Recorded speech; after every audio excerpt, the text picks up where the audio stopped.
Kemudian ada yang namanya hukum kompensasi. Jadi hukum kompensasi ini adalah kita memperoleh imbalan atas tindakan kita.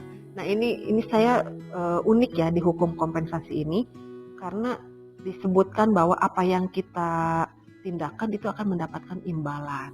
Misal kita sudah giat bekerja dan sebagainya, pasti ada imbalan. Apa imbalannya? Mungkin berupa upah, ya, honor, gaji dan sebagainya. Tapi perlu dicatat ya, apa yang kita lakukan itu jangan pengen minta imbalan. Contohnya begini, mohon maaf buat kawan-kawan yang ini tanpa mensudutkan prosesi ibadah ya. Misalkan gini, kita berdoa kepada Tuhan. Ya Tuhan, saya berbuat baik supaya saya dapat imbalan darimu Tuhan. Nah, jangan sampai seperti itu, karena jatuhnya itu tidak ikhlas. Jatuhnya itu jadi tidak ridho. Sedangkan semesta itu lagi-lagi membaca vibrasi, frekuensi, energi kita gitu. Ketika kita sudah pasrah, ketika kita sudah ikhlas dengan tindakan kita, rela dan sudah sadar gitu, maka kompensasi atau hukum kompensasi itu akan mengalir tanpa kita minta. Kita ikhlas berbuat baik. Misalkan ada sampah kotor kita buang, ada misalkan di jalan ada yang bebatuan yang bisa mengganggu kendaraan, kita singkirkan, kita ikhlas, kita sadar. Nah, alhasil apa imbalannya? Semesta akan memberikan hadiah. Hadiahnya itu bisa berbentuk lain ya, nggak hanya berupa uang atau benda. Mungkin hadiahnya kesehatan, kita selamat karena kita menyelamatkan orang lain, kita dapat keselamatan juga dari semesta. Nah itu namanya hukum kompensasi. Setiap tindakan pasti akan berbuah hasilnya, dan ini ada sangkut pautnya dengan hukum sebab akibat. Tapi ingat, jangan meminta kembalian ya, jangan berbuat baiknya, jangan ada kurung buka kurung tutupnya, jangan ada tanda petiknya, jangan pengen karena dapat imbalan. Lakukan dengan ikhlas dan kerelaan hati. Itu yang dibaca oleh semesta. Kemudian ada hukum transmutasi energi yang abadi. Jadi energi selalu bergerak dan selalu berubah. Betul, karena energi itu tidak bisa musnah, dia itu akan selalu bergerak dan selalu berubah. Dalam hukum transmutasi energi yang abadi, jadi gini loh contohnya ya. Misalnya kita lagi dapat masalah nih, misalkan kita lagi habis gagal, mendapatkan kegagalan. Nah, ketika kita mendapatkan kegagalan itu, kan energi kita berarti lagi gagal ya, lagi down gitu. Nah, apakah akan dirubah menjadi energi baru atau kita tetap mau ke bawah? Misalnya, kalau kita mau berubah bergerak ke energi yang baru, berarti kita sedang transmutasi energi. Itu kita sedang ada perbaharuan. Alhasil apa? Ketika kita mau berubah, maka muncul ide-ide baru, pengalaman baru, kesempatan baru dan sebagainya. Jadi ini contohnya ya dari hukum transmutasi energi. Jadi dalam hukum transmutasi energi mengingatkan kita bahwa tidak ada yang perlu ditakutkan karena energi terus berubah. Dan kabar baiknya, kita memiliki kekuatan untuk mengubah energi itu. Jadi segalanya harus kita rubah. Kita mau ada perubahan dalam hidup juga harus ada gerak ya. Nah, hukum ini ada sangkut pautnya dengan hukum tindakan. Jadi kita harus berubah.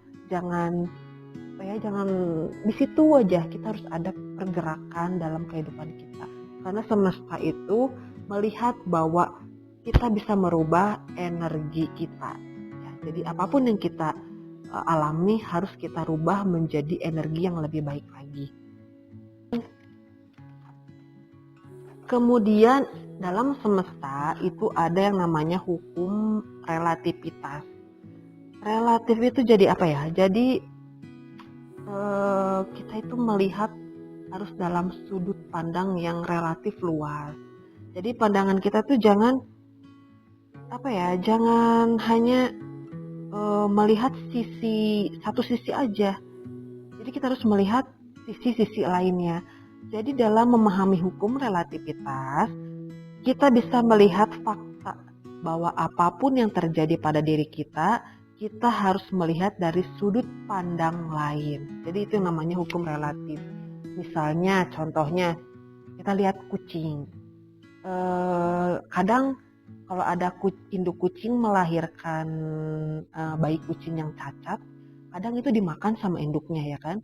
Dan kita melihatnya, wah jahat gitu induk kucingnya makan anaknya, itu tidak peri kehewanan misalkan atau apa. Nah dari sudut pandang kita itu jahat si induk kucing. Padahal kalau dalam hukum semesta, hukum relativitas, yang dilakukan si kucing itu belum tentu jahat. Karena kita hanya melihat dari sisi sudut pandang pikiran kita. Tapi dari sisi lainnya kita tidak melihat. Gitu. Jadi dalam hukum relativitas itu kita harus melihat dari sudut pandang lainnya. Jangan hanya satu sisi. Kita harus melihat sisi depan, sisi belakang, samping kanan, samping kiri, dan sebagainya. Itulah yang dinamakan hukum relatif. Hukum polaritas, hal terpenting yang harus diingat adalah segala hal memiliki kebalikannya. Dan contohnya baik dan buruk, cinta dan takut, panas dan dingin. Kuncinya adalah memahami bahwa dua hal itu adalah sisi dari koin yang sama. Jadi kita tuh harus melihat bahwa kadang kehidupan kita tuh kadang ada kebalikannya.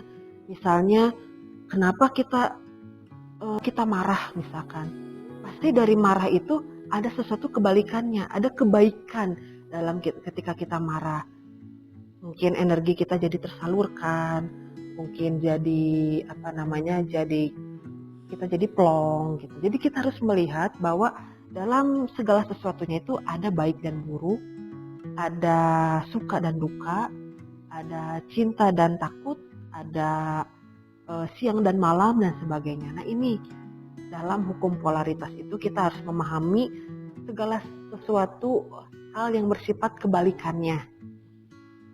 Kemudian ada hukum irama, yaitu tidak ada yang berlangsung selamanya.